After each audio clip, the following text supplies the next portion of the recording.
कि आगे क्या कुछ स्थिति रहती है।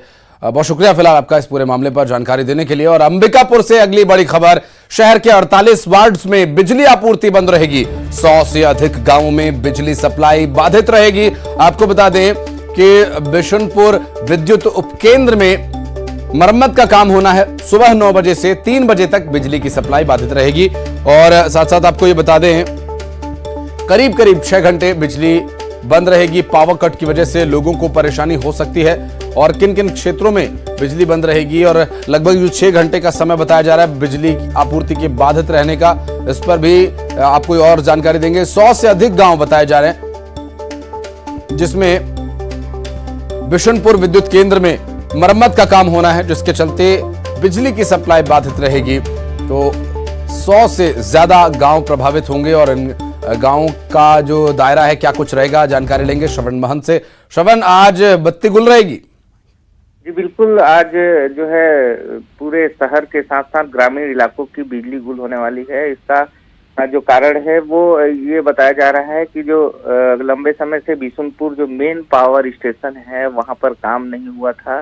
सबसे बड़ी बात ये है कि जो जिस तरह से विद्युत की लाइनें ग्रामीण क्षेत्रों में बढ़ी है और इससे जो है मेन पावर स्टेशन में लोड पड़ रहा है और काफी वक्त से वहां सिंगल ट्रांसफार्मर के जरिए जो है विद्युत की सप्लाई की जाती थी। तो ये बताया जा रहा है कि जो मेन लाइन का आइसोलेटर है वहां पर 2 और नए ट्रांसफार्मर जिससे पूरे जिले में बिजली सप्लाई होती है वो लगाया जाएगा। इसके साथ साथ नमनाकला पावर हाउस में भी कंडक्टर की बदलने की बात सामने आ रही है। तो इस तरह से ये जो पावर हाउस में जिस तरह से काम चालू होगा तो उसमें अंबिकापुर जो नगर निगम पूरे क्षेत्र में लाइट गुल रहेगी। इसके साथ साथ जो ग्रामीण इलाके के करीबन 100 से अधिक गांव में बिजली गुल आज रहेगी। बिल्कुल, और लोगों को परेशानी हो सकती है और इस परेशानी के लिए उन्हें तैयार रहना होगा। श्रवण, बहुत शुक्रिया आपका इस पूरे मामले पर जानकारी देने के लिए।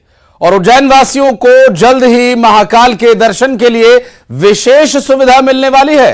दरअसल स्थानीय निवासियों को मंदिर में दर्शन के लिए अलग से व्यवस्था की जाएगी। बाबा महाकाल की विशेष कृपा इन पर होगी और महाकाल कॉरिडोर के दूसरे फेज का काम पूरा होते ही ये सुविधा शुरू हो जाएगी और जिसके बाद स्थानीय लोगों के मंदिर में जाने के लिए अलग दरवाजे की व्यवस्था की जाएगी। उन्हें सिर्फ अपना आधार कार्ड दिखाना होगा। बाहर से आने वाले श्रद्धालुओं की सुविधा को देखते हुए यह व्यवस्था लागू की जाएगी। गौरतलब है कि अभी एक ही गेट से स्थानीय और बाहरी सभी श्रद्धालुओं को बाबा के दर्शन के लिए जाना होता है।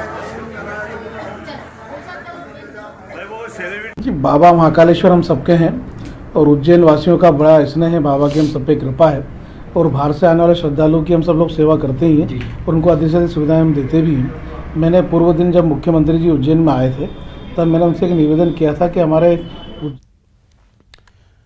और मुंबई में नीता मुकेश अंबानी कल्चरल सेंटर का धमाकेदार आगाज हुआ। वर्ल्ड क्लास हाईटेक सुविधाओं से लैस इस कल्चरल सेंटर का बेहद भव्य उद्घाटन समारोह आयोजित किया गया।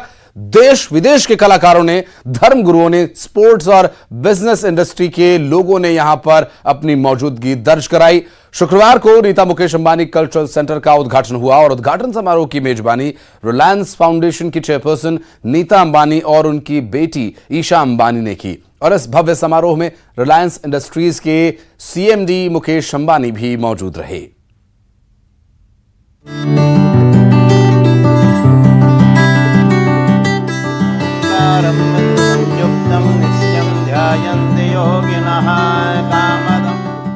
ये है आधुनिक इंडिया का सबसे एडवांस एंड कल्चरल सेंटर।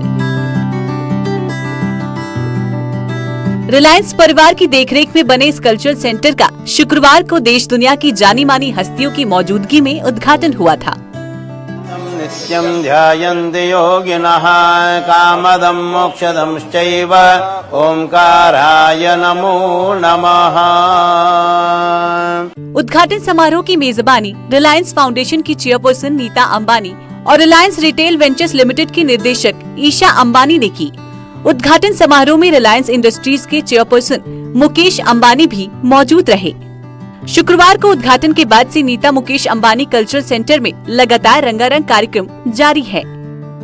इसी कड़ी में सांस्कृतिक कल्चर के सबसे बड़े सेंटर में खुद नीता अंबानी ने भी उद्घाटन समारोह के दौरान परफॉर्मेंस किया। उन्होंने रघुपति राघव राजाराम पर मनमोहक नृत्य किया।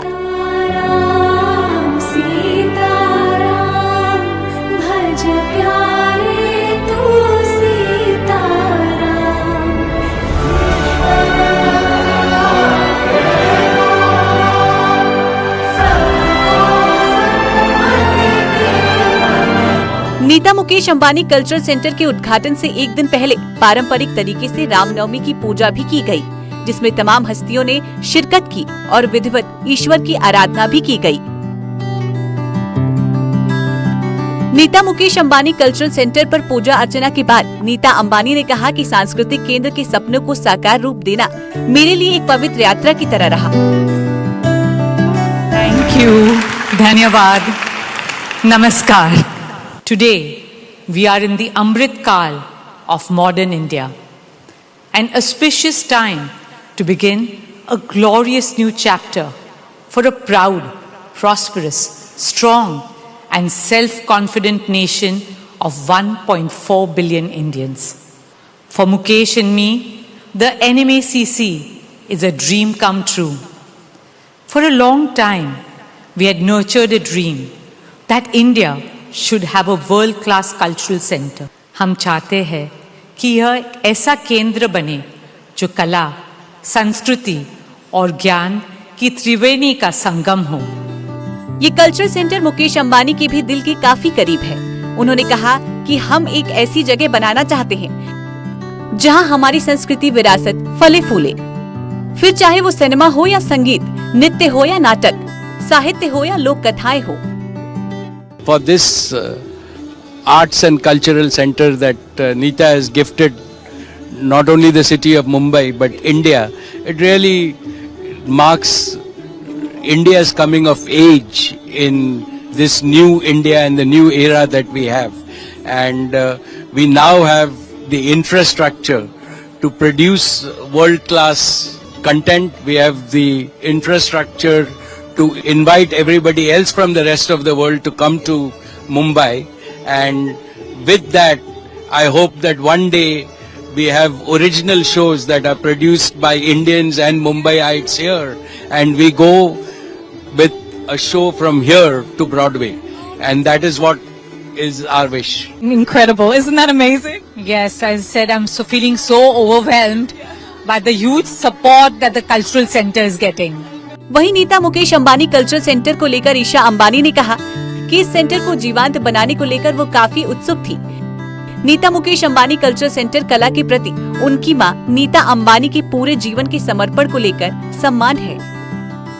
Welcome to the Neeta Mukesh Ambani Cultural Center. Welcome to what we hope will become India's finest platform to present our culture in all its diversity and depth, a home to art and culture in all its forms, from the visual arts to the performing arts, from musical fountains to musical theatricals, from costume to canvas, from fashion to food, from conventions to celebrations, all under one roof, only at the Neeta Mukesh Ambani Cultural Center.